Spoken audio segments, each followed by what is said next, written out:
அல்லாஹுடைய பயத்தால் அழுத சஹாபாக்கள். ஒரு கிதாப் ஒன்று இருக்குது, தர்தீபுல் அஃப்வா பிதிக்ரி மை யுதில்லஹுமுல்லாஹ் என்ற ஒரு கிதாப் ஒன்று இருக்குது. அந்த கிதாபுடைய முஸன்னிஃப் ஒரு சம்பவத்தை கொண்டு வருகிறார்கள். சபஅத்துன் யுதில்லஹுமுல்லாஹ் யௌம லா தில்ல இல்லா தில்லு. நாளைக்கு மறுமையில் எந்த ஒரு கஷ்டமான ஒரு நிலைமையில் ஒரு ஈடேற்றம் பெறக்கூடிய அந்த 7 கூட்டத்தை பற்றி ஸல்லல்லாஹு அலைஹி வஸல்லம் சொன்னார்கள். அல்லாஹுடைய அர்ஷுடைய நிழலுக்கு கீழால இருக்கக்கூடிய அந்த 7 கூட்டங்கள் ஒரு கூட்டம் அல்லாஹுவை பயந்த, அல்லாஹுடைய பயத்தை உண்டாக்கி கொண்ட வாலிபர்கள் என்பதாக அந்த ஹதீஸிலே வருகிறது. இந்த 7 பேருக்கு கீழாலையும் 7 விடயங்களை சரியாக எழுதிவிட்டு ஒரு இடத்திலே ஒரு சம்பவத்தை இந்த இமாம் குறிப்பிடுகிறார்கள். அதை சொல்லுகிறார்கள். என்ன தெரியுமா? ஒரு அன்சாரி சஹாபி இருந்தார்கள், இளம் வயதுடைய சஹாபி, ரொம்ப ஏழ்மையான ஒரு சஹாபி, ஒரு அன்சாரி சஹாபி இருந்தார்கள். அவர்களிடத்தில் ஒரு பெண்மணி இவருக்கு ஒரு கடிதம் எழுதினா. எங்கட பார்வையில் நாங்கள் சொல்ல போனால் லவ் லெட்டர். இந்த வாலிப சஹாபிக்கு இந்த பெண் ஒரு கடிதம் எழுதுறா. அந்த பெண் கல்யாணம் முடிச்சவ, வசதி படைச்சவ, நல்ல அந்தஸ்தில் உள்ள பெண்.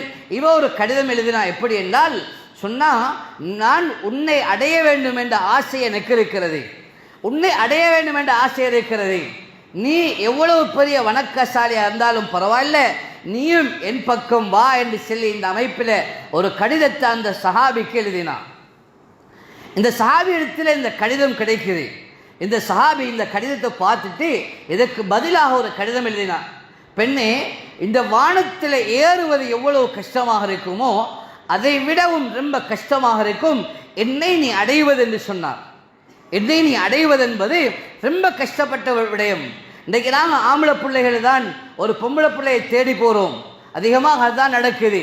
ஆனால் பொம்பளை பிள்ளை ஒரு ஆம்பளை பிள்ளையை தேடி வந்தால் எல்லாரும் சந்தோஷமாக ஏற்றுக்கொள்வாங்க. அது எங்கட பார்வையில் என்ன லேசாக இருக்குது, என்ன அந்த பிள்ளை விரும்புது, நான் விட்டு கொடுக்கலாமா என்றெல்லாம் நானும் நீங்களும் யோசிக்க தான் பார்ப்போம். ஒரு பொம்பளை பிள்ளை வருதில்லை, யாரும் விட்டு கொடுக்க மாட்டாங்க, டக்குன்னு எடுத்துக்கொள்வாங்க. ஆனால் இந்த சஹாபிக்கு இப்படி ஒரு ப்ரொபோசல் கடிதம் வருகிறது. இந்த சஹாபி கடிதம் வருது. இந்த சஹாபி எழுதின வார்த்தை என்ன தெரியுமா? நீங்க இந்த கடிதத்துக்கு பதில் எழுதுகிறார், என்னை உனக்கு அடைந்து கொள்ள முடியாது என்று இந்த கருத்து அமைப்பில் இந்த சஹாபி கடிதத்தை எழுதி அனுப்புகிறார். நீண்ட வாசகங்கள், அரபுல உலமாக்கள் இதை தனியாக எழுதி வைத்திருக்கிறார்கள். அந்த பெண்மணித்தில் கடிதம் போகுது. அந்த பெண்மணி சொல்றா, நாங்க எப்பயுமா பாவம் செய்யற, திரும்ப ஒரு கடிதம் எழுதுறா அந்த பெண்மணி, எப்பயுமா நாங்க பாவம் செய்யற, பாவம் என்றா எப்பயாவது ஒருக்கா நடக்கிறதானே, நீயும் தொழுறதான் நானும் தொழுறதான், பரவாயில்ல, இப்ப ஒரு தவறை செஞ்சிடுவோமே, செஞ்சிடு தௌபா செய்வோம், அதுல என்ன வர போகுது என்று அந்த அமைப்பில் அந்த பெண்மணி எழுதுறா. இந்த சஹாபிக்கு கடிதம் வருகிறது. இந்த சஹாபி தன்னுடைய நண்பரிடத்தில் மஷூரா பண்றார்.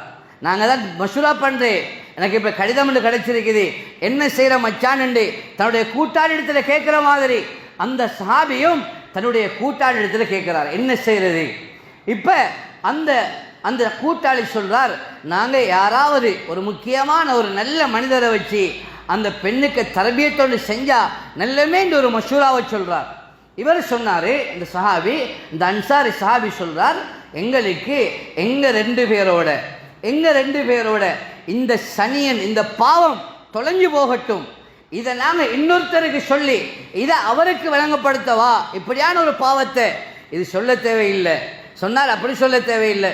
இந்த பெண்ணுக்கு திரும்ப ஒரு கடிதம் எழுதுகிறார். நீண்ட ஒரு வரலாறு இது.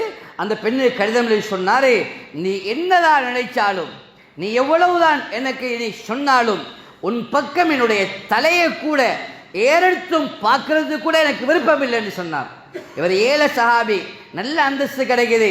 அவர் சொல்றா, என்னோட சொத்தெல்லாம் தாரேன், உனக்கு என்ன வேணுமோ அதை கேளு, நான் தாரேன், ஆனா எனக்கு ஒரே ஒரு ஆசை, உன்னை அடையணும் என்று.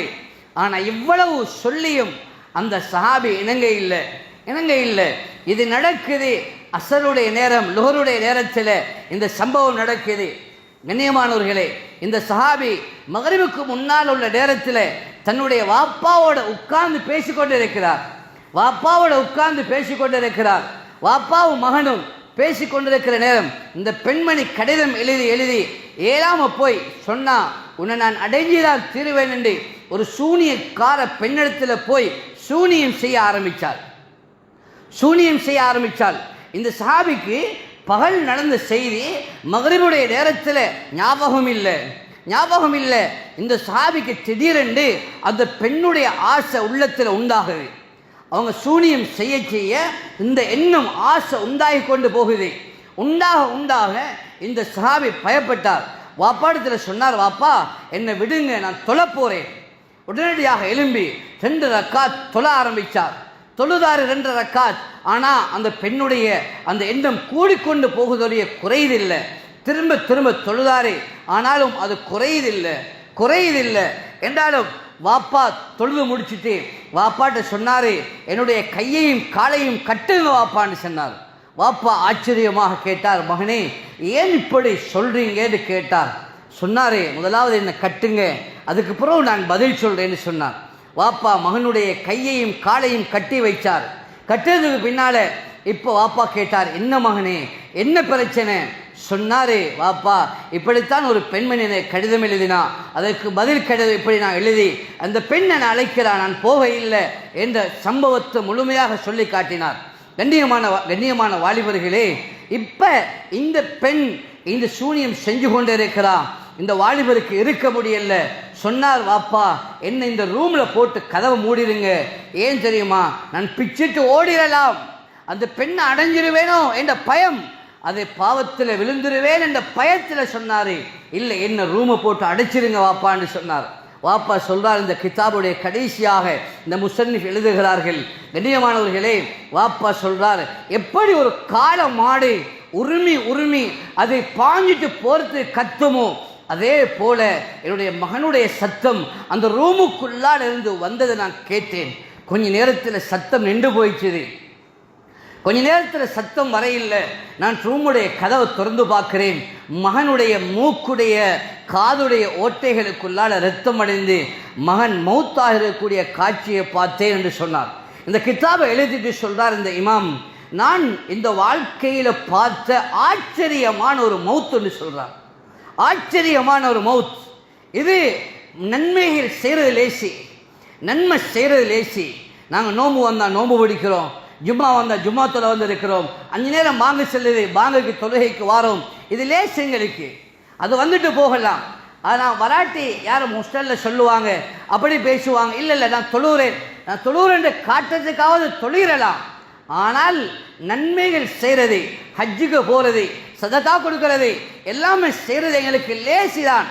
ஆனால் ஒரு மனிதனுக்கு பாவத்தில் இருந்து தன்னை பாதுகாத்து கொள்வது. நாங்கள் கிளாஸில் ஆம்பளை பிள்ளைகள் இருக்கிறோம், பொம்பளை பிள்ளை இருக்கிறோம், எல்லாருமே சேர்ந்து படித்து கொண்டு இருக்கிறோம். எங்களுடைய படிப்புடைய காலம் எங்களுக்குள்ளால இன்னொரு ஃபித்னாக்கள் வருது, குழப்பம் வருது, அப்படி பேசுகிறாங்க, இப்படி வருது, எல்லாம் செய்யலும். நல்ல நண்பர்கள் கிடைக்கிறது இல்லை.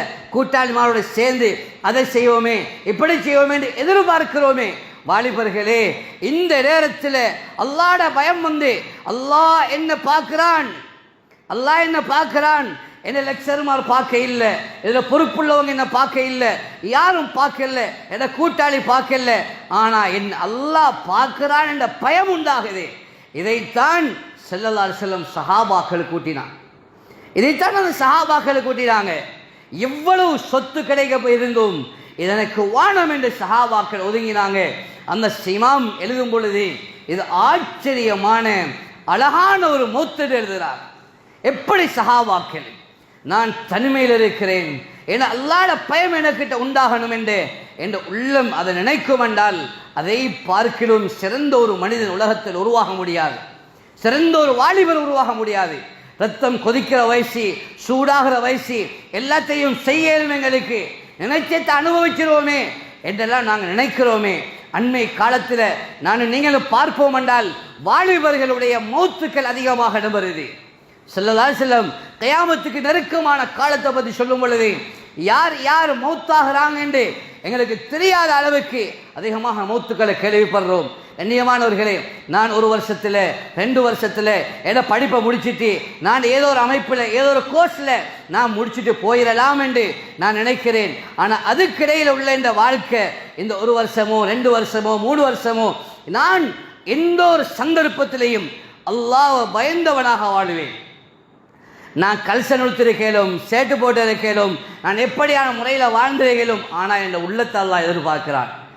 நாங்கள் வெளி தோற்றம் அது எங்களுக்கு தேவையில்லை. நீங்கள் எப்படிப்பட்ட மனிதனாக இருக்கிறீங்க அது தேவையில்லை. அல்லாஹ் சொல்றான், எல்லா குலூபிக்கும், அது உங்களோட உள்ளங்களை நாங்கள் பார்க்கிறோம் என்று அல்லாஹ் சொல்றான்.